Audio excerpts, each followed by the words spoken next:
Unity a changé son modèle de tarification et les développeurs de jeux sont énervés.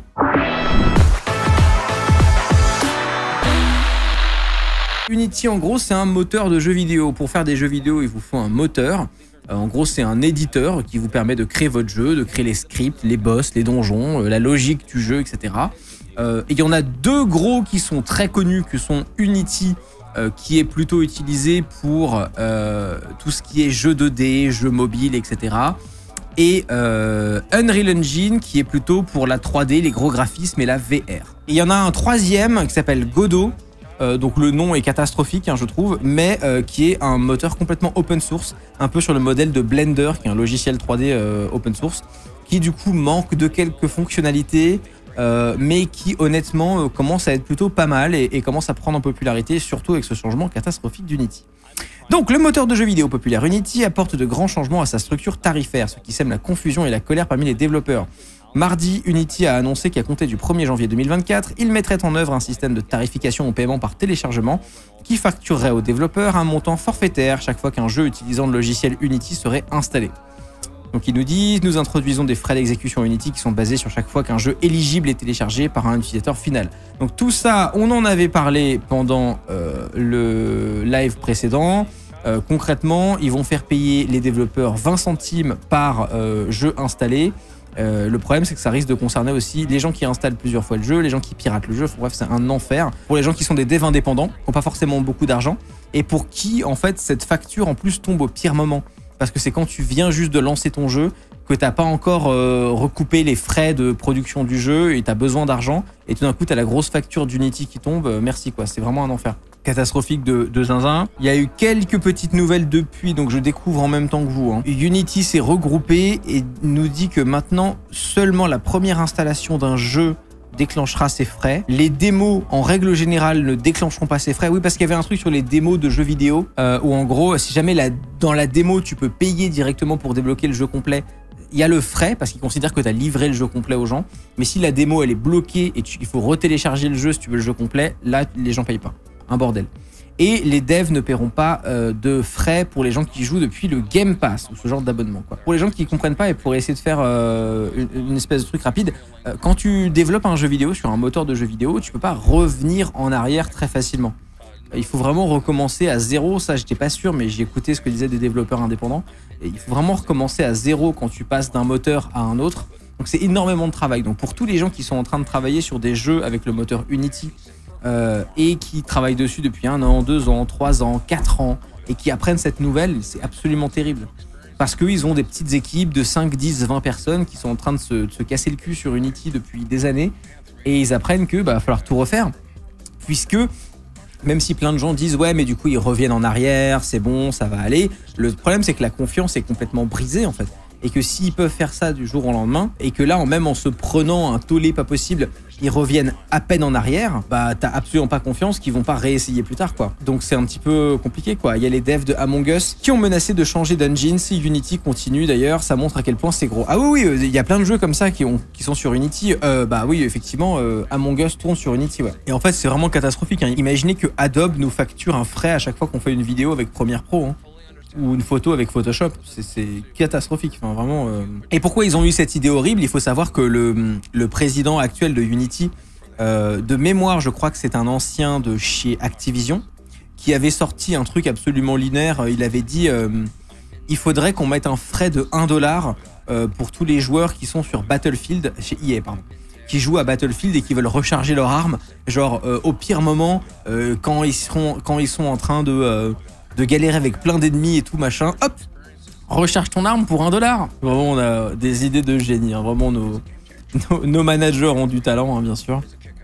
Donc, on a un deuxième article, maintenant que vous avez un petit peu le contexte de tout ce merdier, de quelle a été la réaction de l'industrie par rapport à cette nouvelle absolument formidable, hein, bien sûr. Unity unit l'industrie du jeu indépendant contre son nouveau modèle de tarification. Unity, donc ça, il rappelle, machin, nanana. Qu'est-ce qu'on a eu? Les développeurs réagissent au nouveau système de tarification. Unity annule une assemblée publique suite à des menaces de mort. Oui, bah ça, bon, évidemment, c'est catastrophique également, hein. Mais il y a eu tout un tas de gens qui ont carrément menacé de mort les employés de chez Unity, qui ont été les chercher en DM sur LinkedIn et tout, machin. Et il y avait une assemblée publique de la société qui était prévue, qui a été annulée pour cause bah voilà, des gens qui faisaient des alertes à la bombe, des trucs comme ça. Évidemment, quelle que soit la décision business de Unity, j'espère que les gens qui ont fait ce genre de message vont se prendre des plaintes au cul et vont finir faire un petit tour en 11, parce que non, tu ne menaces pas les gens de mort, mais ça, on connaît la fameuse communauté des gamers, hein. Bon, ils sont capables du meilleur et du pire, bon voilà, hein, je pense que j'ai pas besoin d'expliquer plus. The Mega Crit Team, donc ça c'est un développeur indépendant qui fait Slay the Spire, qui est quand même un gros jeu, qui explique que bah voilà, ça fait plus de 2 ans qu'ils travaillent sur un nouveau jeu qui était censé être sur Unity. Ils sont en train de dire que bah on va devoir complètement changer de moteur si jamais vous ne changez pas de décision. Et ils ajoutent ça à la fin que j'aime bien, genre on n'a jamais pris la parole publiquement sur aucun sujet. Vous avez merdé à ce point-là. This is how badly you fucked up. Bon, j'aime bien quoi, c'est pas mal. Non mais c'est affreux en fait. C'est affreux et en fait moi j'aimerais relier ça à quelque chose que je disais. Vous vous souvenez quand j'avais fait mes prédictions il y a quelques mois sur qu'est-ce qui allait se passer dans le monde de la tech en général cette année, et que j'avais dit quelque chose du style tout va devenir de plus en plus payant et les développeurs de logiciels quels qu'ils sont et de hardware dans la tech vont essayer d'extraire de plus en plus d'argent des users, parce que si on regarde du côté macroéconomique, on arrive à un moment où l'argent gratuit est terminé. Et donc, tous ces trucs-là qui ne font pas d'argent, mais c'est pas grave, ils font des vues et ils se démerdent après, ils ont besoin d'argent maintenant. Et tout ça va arriver de plus en plus, et c'est assez intéressant parce que j'ai l'impression que mon analyse était la bonne. On voit de plus en plus de boîtes le faire, et Unity est le dernier en date. Et je trouve ça vachement intéressant, personnellement, en termes d'analyse. Et ça veut aussi dire, parce qu'il y a aussi un bon côté à tout ça, ça veut dire que il y a tout un tas de solutions open source qui vont devenir assez populaires. Blender l'est dans le domaine de la 3D. Godot va peut-être le devenir pour tout ce qui est jeux 2D, etc. Qu'est-ce que vous en pensez globalement de tout ça? Est-ce que vous êtes dev déjà, peut-être certains? Est-ce que vous jouez à des jeux Unity et les développeurs de vos jeux préférés ont pris des positions, etc. machin? Racontez-moi un petit peu. Epic, ah oui, non mais Epic se frotte les mains, hein. Mais d'ailleurs, Epic Games, donc les développeurs de Unreal Engine, ne font que communiquer depuis hier. Alors c'est marrant parce qu'ils n'ont pas choisi d'y aller frontal. Moi j'avoue que je suis un peu joueur, j'aurais choisi d'y aller frontal, mais ils n'ont pas du tout dit genre salut Unity, niquez-vous. Par contre, ils arrêtent pas de poster des liens vers des tutoriels Unreal Engine pour débutants, genre en mode « Hey, vous êtes nouvel utilisateur pour une raison complètement random qu'on sait pas identifier. N'hésitez pas à aller là-dessus, regardez nos guides de départ et tout. » Je suis là genre bon, vous savez très bien ce qui est en train de se passer, arrêtez de faire ça. Il y a aussi une histoire comme quoi le président d'Unity a vendu des actions de la société quelque temps juste avant cette annonce. Si, comme vous me dites dans le chat, Unity est une société cotée en bourse, ils sont obligés de faire des déclarations de toute façon, de tout genre de trucs. C'est un formulaire qui s'appelle... je cherche le nom, qui s'appelle un 10Q. C'est ça, voilà, je vous montre à quoi ça ressemble pour ceux qui ne seraient pas habitués. Donc ça, c'est le dernier 10Q de Tesla. Qu'est-ce que c'est que ce formulaire 10Q?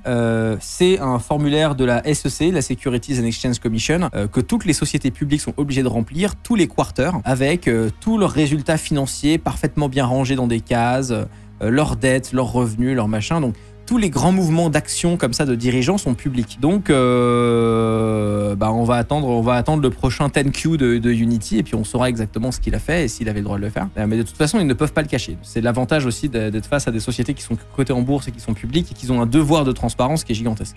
Dofus, on n'en parle pas assez, mais ils doivent pleurer avec tout le boulot qu'ils allaient sortir.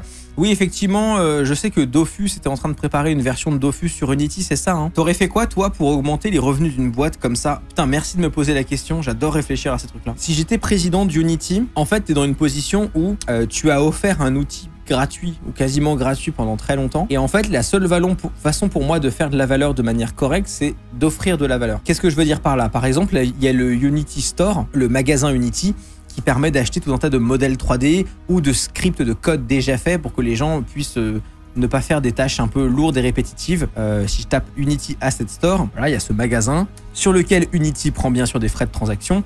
Et il y a tout là-dessus. Vous avez des outils, des graphiques, des interfaces déjà faites. Ça permet de faire gagner du temps aux développeurs. Là, je clique sur un truc au hasard ici. Cookie setting, oui. Mais m'en fous de tes cookies de merde. Ça, c'est un truc qui coûte 34 € qui s'appelle Space Combat Kit.